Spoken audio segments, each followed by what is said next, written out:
Hi welcome to Renuka's world. ముందుగా మన channel ఎవరైనా కొత్తగా చూస్తుంటే ప్లీజ్ మన ఛానల్ సబ్స్క్రైబ్ చేయండి.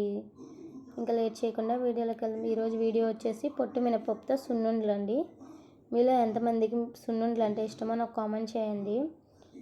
ఇప్పుడు రాగి ఉండలు, సున్నుండలు, డ్రై ఫ్రూట్ లడ్డు ఇవన్నీ బాగా తింటున్నారు కదండి, అందరూ హెల్దీ ఫుడ్. ఇంకా నేనైతే సున్నుండలు ఇంట్లోనే ప్రిపేర్ చేద్దామని చేస్తున్నాను. మీరు కూడా ఒకసారి ట్రై చేయండి. ఇలా టేస్ట్ అయితే చాలా బాగా వచ్చాయి. నేనైతే 2 గ్లాసుల పొట్టు మినపప్పు తీసుకున్నానండి. నెయ్యి వేసుకొని కొంచెం డార్క్గా కాకుండా కొంచెం గోల్డెన్ బ్రౌన్ వచ్చేదాకా ఫ్రై చేసుకొని పక్కన పెట్టుకున్నాను. ఈలోపు బెల్లం అనేది 350 గ్రామ్స్ తీసుకొని తురుముకొని పక్కన పెట్టాను. నెయ్యి కూడా కరగబెట్టి పక్కన పెట్టుకోండి.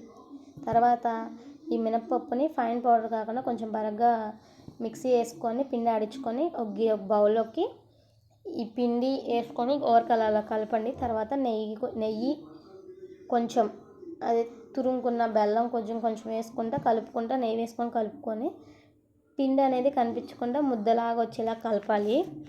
ఈలోపు మనం నెయ్యి వేసిన తర్వాత కలర్ అనేది చేంజ్ అవుతుందండి, బ్లాక్గా వస్తుంది. చూడండి వీడియోలో చూపిస్తున్నాను. తర్వాత ఉండలు చుట్టేసుకోవటం అండి. మా బాబు అయితే చాలా ఇష్టంగా తింటాడు. అప్పటికి 2 తినేసాడు. మళ్ళీ నేను ఉండలు మొత్తం చేసి పెట్టేటప్పుడు తీసుకుంటుంటే నేను ఆగు వీడియో తీస్తున్నానంటే తను కూడా చూపిస్తున్నాడు. చూడండి తర్వాత వీడియోలో వస్తుంది. ప్లీజ్ అండి మన ఛానల్ ఎవరైనా సబ్స్క్రైబ్ చేసుకోకపోతే సబ్స్క్రైబ్ చేసుకోండి. ఒకసారి ట్రై చేయండి మీరు కూడా. అంటే నాలాగా వంట రాని వాళ్ళకైతే ఈజీగా ఉంటుందని నేను వీడియో తీసి పెడుతున్నాను. చాలా సింపుల్గానే అయిపోద్దండి. అదిగో చూడండి మా బాబు చూపిస్తున్నాడు వేలుతో, నేనేం చేయం పక్కకు నెడుతున్నాను. ఆల్రెడీ 2 తినేసాడు, మళ్ళీ 3వ దానికోసం చూపిస్తున్నాడు. తర్వాత నేను చూపిస్తున్నానని చెప్పి వీడియోలో తను కూడా చూపిస్తున్నాడు.